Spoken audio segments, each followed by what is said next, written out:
Hello everyone, I am Swati Varshney from IIT Delhi. जैसा कि हम सब लोग जानते हैं कि जब हम यंग एज में होते हैं तो हमारा ब्रेन बहुत डेवलप होता है और यही टाइम होता है कि जिसमें आप अपने कोई भी एग्जाम क्लियर कर सकते हैं। बहुत ज़्यादा एंथुजियाज्म हमारे अंदर होता है और जैसे जैसे बाय द एज हम ओल्ड होते जाते हैं हमारा ब्रेन उतना डेवलप नहीं रहता है। तो इसीलिए मैं लेकर आ रही हूँ नर्वस सिस्टम कि नर्वस सिस्टम क्या है, क्या न्यूरॉन्स क्या होते हैं, कैसे नर्वस सिस्टम हमारे बॉडी को कोऑर्डिनेट करता है। सारा चीज़ें आज मैं आपको पढ़ाने वाली हूँ पूरा इसी टॉपिक में, द नर्वस सिस्टम। ठीक है, तो बेसिकली नर्वस सिस्टम में क्या होता है, हम जो भी चीज़ें सोचते हैं करते हैं सब चीज़ें हमारे ब्रेन के थ्रू कंट्रोल में रहते हैं। कोऑर्डिनेशन जो होता है, हम साइकिल चलाते हैं तो पैडल मार रहे हैं, ये सारी चीज़ हमारे ब्रेन के थ्रू ही होती हैं।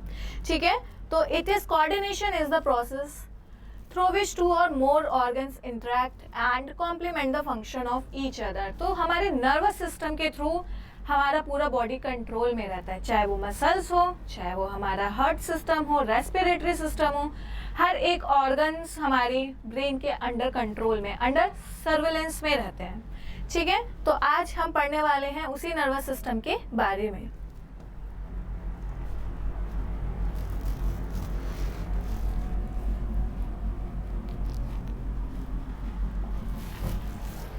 तो जो मेन चीज़ है, जो कोर कॉन्सेप्ट जो आज हम डिस्कस करने वाले हैं, first is the nervous system. क्या है, जो मैंने आप लोगों को बताया कि हमारे बॉडी का पूरा कोऑर्डिनेशन जो है वो नर्वस सिस्टम के थ्रू होता है। नर्वस सिस्टम में ब्रेन होता है और उससे रिलेटेड न्यूरॉन्स होते हैं।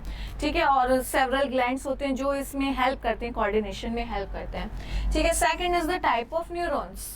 ठीक है, sorry, the type of nervous system. तो नर्वस सिस्टम क्या होता है, इसके क्या क्या टाइप्स होते हैं, न्यूरॉन क्या है, स्ट्रक्चर ऑफ न्यूरॉन क्या है, न्यूरॉन्स के बारे में हम अक्सर पढ़ते हैं।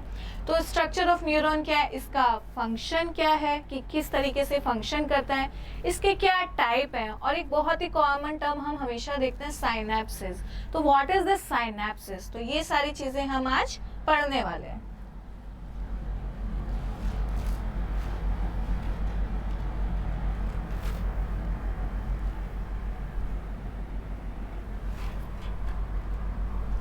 जैसा कि मैंने आप लोगों को बताया कि जो नर्वस सिस्टम हमारी पूरी बॉडी को कंट्रोल करता है, तो सेम ही यहाँ पर है कि जो हमारा नर्वस सिस्टम है, it guides almost everything you do, you think, you से और फील। जो भी चीज़ हम बोलते हैं, सोचते हैं, फील करते हैं, वो सब हमारा नर्वस सिस्टम के थ्रू ही कोऑर्डिनेट होता है। ठीक है, it controls the complicated process also, like movement हम किस तरीके से कर रहे हैं, सोच किस तरीके से रहे हैं, हमारे अंदर जो मेमोरी फीड होती है वो किस तरीके से। तो हमारे ब्रेन में कुछ सेंटर्स होते हैं जहाँ पे हमारी मेमोरीज स्टोर रहती हैं। ठीक है, it also plays an essential role in the things like for your body does without thinking.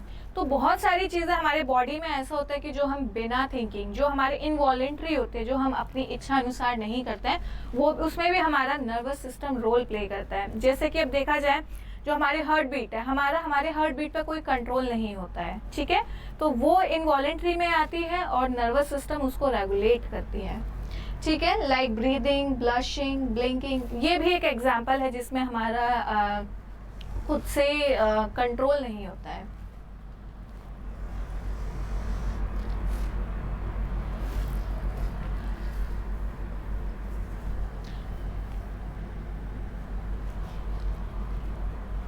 अब हम बात करते हैं जो नर्वस सिस्टम होता है वो कितने टाइप का होता है। तो जनरली जो नर्वस सिस्टम है वो दो पार्ट्स में डिवाइड किया गया है। एक को हम बोलते हैं CNS, second is PNS। CNS क्या है, central nervous system.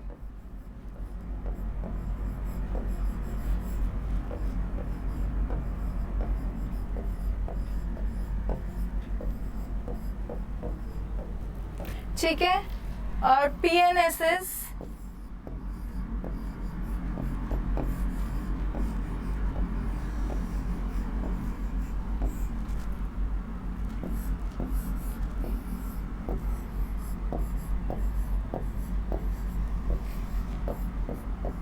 Second is peripheral nervous system. ठीक है, तो जो हमारा नर्वस सिस्टम है ये 2 पार्ट में डिवाइड है।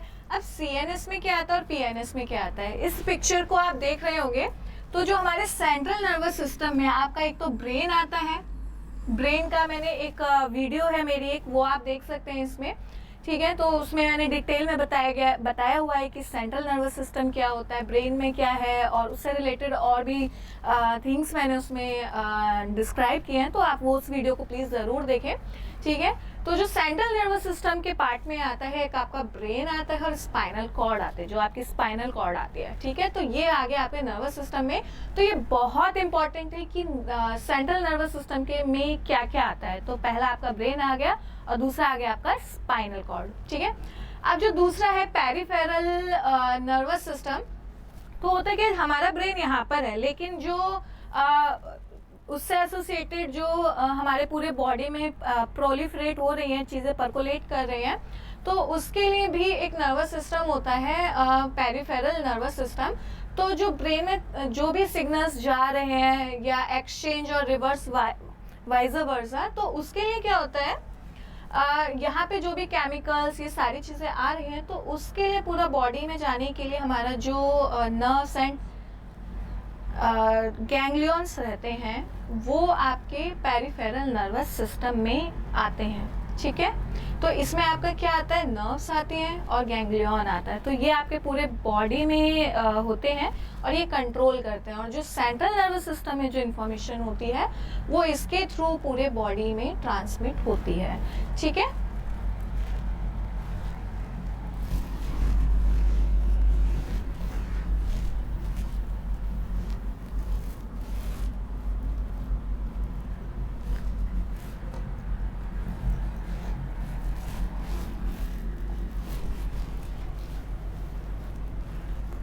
ठीक है, बहुत देर से हम लोग बात कर रहे हैं नर्वस सिस्टम की। तो जो आपका जो नर्वस सिस्टम है उसकी फंक्शनल यूनिट क्या है, न्यूरॉन।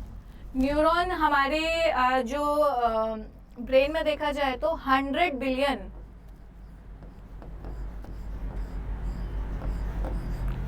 न्यूरॉन्स हैं हमारे ब्रेन में, ठीक। और वही सारी चीज़ें रेगुलेट करते हैं, उसी के थ्रू इंफॉर्मेशन ट्रांसमिट होती है हमारे all over the body, exchange of information होता है, ठीक है। तो आज हम पढ़ने वाले हैं कि what is neuron. Neuron are the fundamental units of brain. Brain का ये फंडामेंटल यूनिट है या फंक्शनल यूनिट है, ठीक है। And nervous system, the cells responsible for receiving sensory input from the external world, ठीक है। जो भी हम इस वर्ल्ड में रह रहे हैं, ठीक है। तो होता क्या है इसमें कि हमारे पास जो भी इंफॉर्मेशन जो हमारा एक्सटर्नल वर्ल्ड है, अगर हमें किसी ने हिट किया या हम किसी भी एक एक्सटर्नल थिंग्स को देख के बहुत हैप्पी हो जा रहे हैं, कोई भी एक तरीके से स्टिमुलस काम कर रहे हैं, तो उसमें जो इंफॉर्मेशन जो इनकोड पास ऑन करता है वो आपका न्यूरॉन करता है, ठीक है। तो सेंसरी इनपुट जो आते हैं उसको ट्रांसमिट करने का काम आपका न्यूरॉन का है, ठीक है। For sending motor commands to our muscles and for transforming and relaying the electrical signals at every step in between, ठीक है। तो हमारी सारी जितने भी हमारे सोचने की क्षमता, हम कोई भी काम कर रहे हैं, हमारे वॉलेंट्री एक्शन, इनवॉलेंट्री एक्शन, ये सब हमारा नर्वस सिस्टम कंट्रोल करता है। और उसमें जो हेल्प करते हैं आपकी वो न्यूरॉन्स करते हैं। जैसे हमारा बॉडी पूरा सेल्स से बना हुआ है, तो हमारी बॉडी की फंक्शनल यूनिट क्या है, cells is the basic fundamental unit of life. ऐसे ही नर्वस सिस्टम के केस में न्यूरॉन्स हैं।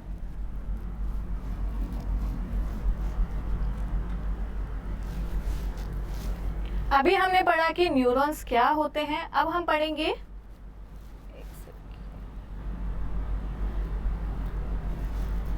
पढ़ेंगे कि जो न्यूरॉन्स हैं उनका न्यूरॉन है उसका स्ट्रक्चर क्या होता है।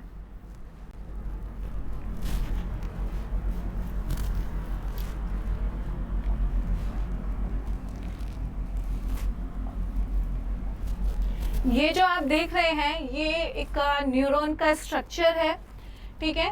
तो जो न्यूरॉन है वो 3 पार्ट में डिवाइड है।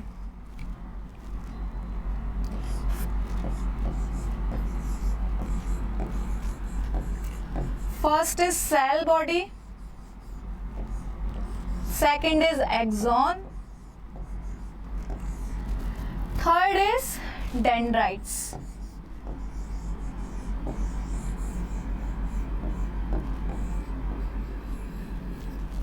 ठीक है, और इस स्ट्रक्चर में कौन सा सेल बॉडी है, कौन सा एक्सॉन है, कौन सा डेंड्राइट्स है, ये मैं आपको अभी बताने वाली हूँ।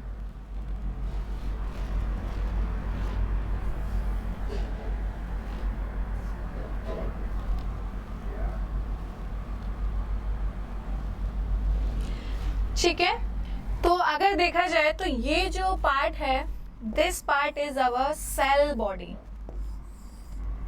This is our cell body. जो न्यूरॉन का सेल बॉडी है वो ये कहलाता है। ये पार्ट हो गया आपका एक्सॉन, दिस इज और एक्सॉन जो हमारे न्यूरॉन का पार्ट है। ठीक है, और यहाँ जहाँ से न्यूरॉन का एंडिंग होता है, और ये जो आप प्रोजेक्शंस देख रहे हो, ट्री लाइक प्रोजेक्शंस जो आप ये देख रहे हो, थ्रेड लाइक, ये आपके ये आपके नर्व एंडिंग्स हैं ये। ठीक है, ये आपके नर्व एंडिंग्स में आ जाते हैं। ठीक है, तो ये है आपके इसमें। ठीक है, एंड अगर हम बात करें कि जो सेल बॉडी में है उसके कंपोनेंट क्या है, तो इसको हम सेल बॉडी भी बोलते हैं और सोमा भी बोल सकते हैं। ठीक है, तो ये सेल बॉडी है। ठीक है, इसमें न्यूक्लियस है, इसमें ट्री लाइक प्रोजेक्शंस निकले हुए हैं जिनको हम डेंड्राइट कहते हैं। और ये जो डेंड्राइट्स हैं, यहाँ पे इनके पास इंफॉर्मेशन आते हैं। ये भी मैं आपको अभी नेक्स्ट स्लाइड में बताऊंगी कि किस तरीके से इंफॉर्मेशन आती है। ठीक है, तो ये यहाँ पे इंफॉर्मेशन रिसीव होती है, यहाँ पे इनको इंफॉर्मेशन जाती है, और फिर जो यहाँ से इंफॉर्मेशन आगे न्यूरॉन को ट्रांसमिट होना होता है वो इस एक्सॉन के थ्रू जाती है। तो एक्सॉन ट्रांसमिट करता है from the cell body to the this portion. ठीक है, तो एक्सॉन के थ्रू इंफॉर्मेशन जाती है, जो न्यूरोट्रांसमीटर्स जो केमिकल की फॉर्म में जाती हैं, जिसको हम न्यूरोट्रांसमीटर बोलते हैं।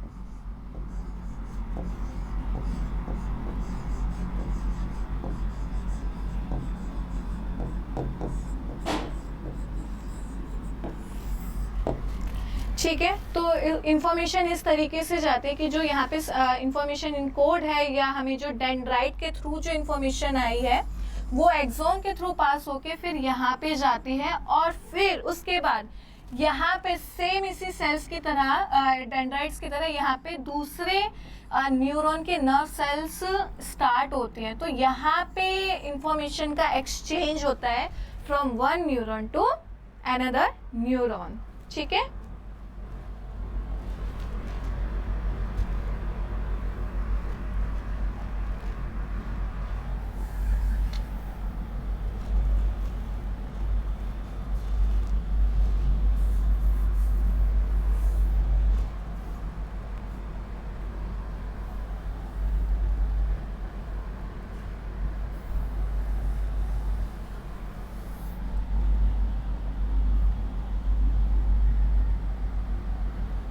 जैसे कि मैंने आप लोगों को बताया कि जो न्यूरॉन्स होते हैं वो इंफॉर्मेशन को रिसीव करते हैं, तो और जितना भी जो इंफॉर्मेशन का ट्रांसफॉर्मेशन होता है न्यूरॉन्स के थ्रू होता है, और उसमें केमिकल मैसेंजर्स होते हैं विच वी कॉल्ड न्यूरोट्रांसमीटर। ठीक है, सो न्यूरॉन्स रिसीव इंफॉर्मेशन और सिग्नल। ठीक है, and it integrate incoming signals to determine whether or not the information should be passed along.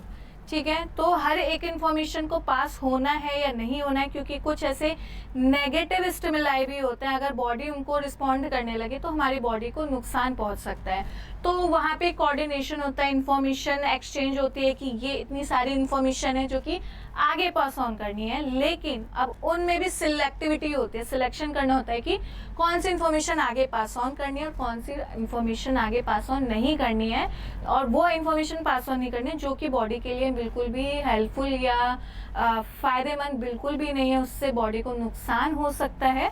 तो उस चीज़ में ये हमारे जो न्यूरॉन्स है ये बहुत हेल्प करते हैं। ठीक है, and they communicate as signals to target cells, other neurons और muscles और glands. ठीक है, तो इसके थ्रू क्या है कि जैसे कि इंफॉर्मेशन का एक्सचेंज हो रहा है, तो ऑब्वियसली इसमें कम्युनिकेशन ही कहलाता है कि इंफॉर्मेशन को एक जगह से दूसरी जगह कम्युनिकेट करना कि ये पार्ट मेरे पास आया है, मेरे पास ये इंफॉर्मेशन आई है and you have to perform this role. ठीक है, तो इस तरीके से न्यूरॉन्स के थ्रू इंफॉर्मेशन एक्सचेंज होती है, ट्रांसमिट होती है, कम्युनिकेट होती है. ठीक है,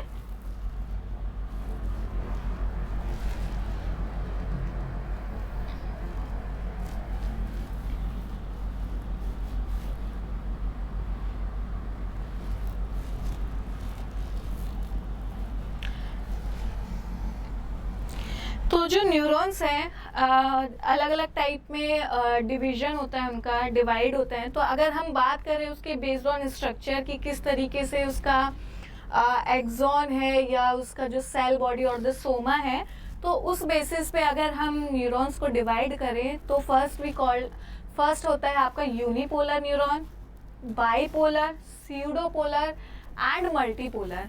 तो इनमें डिफरेंस क्या है? डिफरेंस ये है कि अगर हम यूनिपोलर बोल रहे हैं तो सिर्फ सेल बॉडी होगी, यहाँ पे कोई डेंड्राइट्स नहीं होंगे, सिंपल ही एक आपकी ये एक्सॉन होगा एंड यहाँ पे डेंड्राइट्स होंगे. It is a simple structure जो न्यूरॉन का बोला जाता है. वहीं अगर हम बात करें बाईपोलर की, तो बाईपोलर में क्या होगा कि जो एक्सोन है वो सेल बॉडी के थ्रू भी आगे एक्सटेंड कर जा रही है. ठीक है, नॉर्मली जो मैंने आप लोगों को पिछला स्ट्रक्चर दिखाया था कुछ इस तरीके से था और डेंड्राइट्स निकले हुए थे उसमें से. ठीक है, लेकिन बाईपोलर में क्या होगा कि सेल बॉडी से भी एक एक्सटेंशन आगे निकली हुई है उसमें. ठीक है, तो दोनों साइड ही आपका एक्सॉन होता है, तो इसको हम बोलते हैं बाईपोलर न्यूरॉन्स. ठीक है, तो ये हो गया आपका बाईपोलर न्यूरॉन्स. अब हम बात करते हैं स्यूडो यूनिपोलर की. तो होता क्या है, जब आपकी सेल बॉडी बन रही है, ठीक है, तो इसमें बाइफर्केशन हो जाता है, this side and this side. तो इस कंडीशन में हम जो न्यूरॉन बनती है उसको हम स्यूडोपोलर न्यूरॉन बोलते हैं, या फिर स्यूडो यूनिपोलर भी बोल सकते हैं. अगर यहाँ पे एक ही सेल बॉडी है तो हम उसको स्यूडो यूनिपोलर बोलेंगे, और अगर दो आ जा रही हैं तो स्यूडो बाईपोलर बोलेंगे. तो ये उनके based on the cell division किस तरीके से है, और जो न्यूरॉन का स्ट्रक्चर होता है वो एग्जैक्टली सेम नहीं रहता है. उनकी जो टाइप होता है वो वेरी करता है, साइज, लेंथ, एवरीथिंग सब वेरी करता है. ठीक है, अब हम बात करते हैं मल्टीपोलर की. तो मल्टीपोलर में क्या है कि आपका जो सेल बॉडी है, एक्सॉन होगा, यहाँ पे आपके नर्व एंडिंग्स हो रही हैं और यहाँ पे आपके डेंड्राइट्स हो रहे हैं. तो मल्टीपल डेंड्राइट्स यहाँ पे निकल रहे हैं, तो which we called it multipolar. ठीक है, तो ये थे एक्सॉन एंड डेंड्राइट्स के बेसिस पे जो डिवीजन है, टाइप है न्यूरॉन्स के, ये वो मैंने आप लोगों को यहाँ पे आज बताए हैं.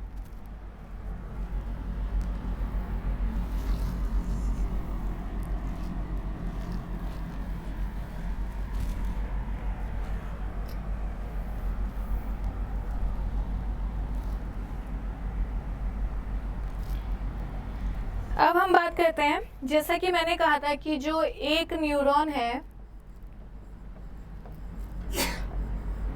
वो दूसरे न्यूरॉन को इंफॉर्मेशन ट्रांसमिट करती हैं, कोऑर्डिनेशन होता है, सिग्नल के थ्रू कम्युनिकेशन होता है.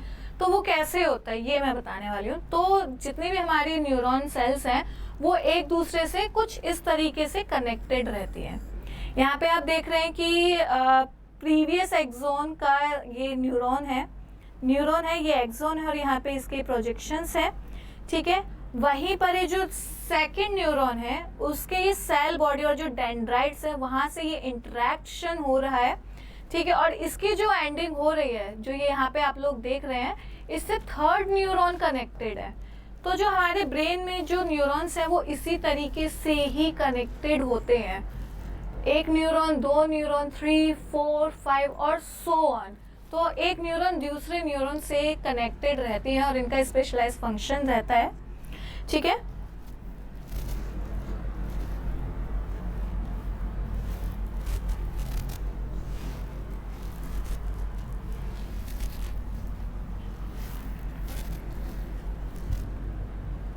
ठीक है.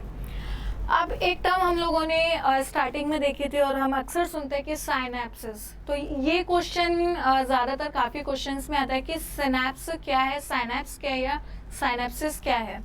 तो होता क्या है, जैसे कि मैंने आप लोगों को अभी बताया कि जो ये फर्स्ट न्यूरॉन है, एग्जाम्पल की तरह हम कंसिडर करते हैं, तो यहाँ पे जो इसकी एंडिंग हो रही है, नर्व एंड से ये, ठीक है।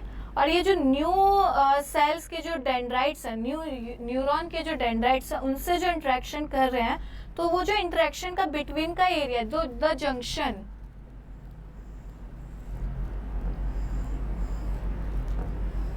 ये आपकी फर्स्ट न्यूरॉन का जो नर्व एंडिंग है ये वो है, ये सेकंड न्यूरॉन की जो सेल बॉडी का जो स्टार्टिंग का ये वो है, ठीक है।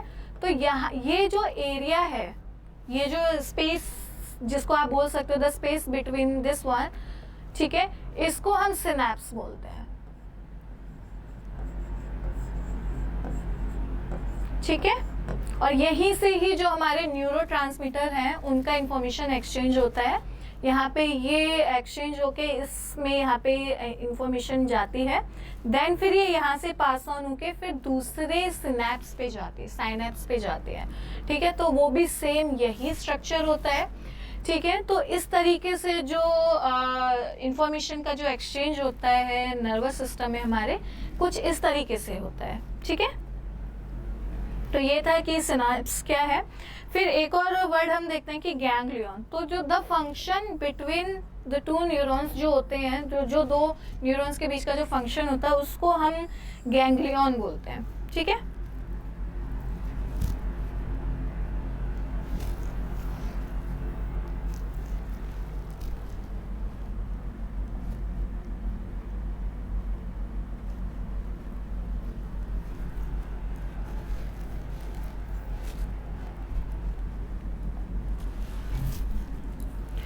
ठीक है, तो ये आज हम लोगों ने, मैंने आपको आज नर्वस सिस्टम पढ़ाया। आगे की भी क्लासेस कंटिन्यूसली रहेंगी, तो मैं चाहूँगी कि आप इसको लाइक करें, सब्सक्राइब करें, शेयर करें, सो दैट कि ये ज़्यादा से ज़्यादा लोगों के पास पहुँचे और उनको एग्ज़ाम क्लियर करने में हेल्प मिले। Thank you. ये बढ़िया वाला नहीं था।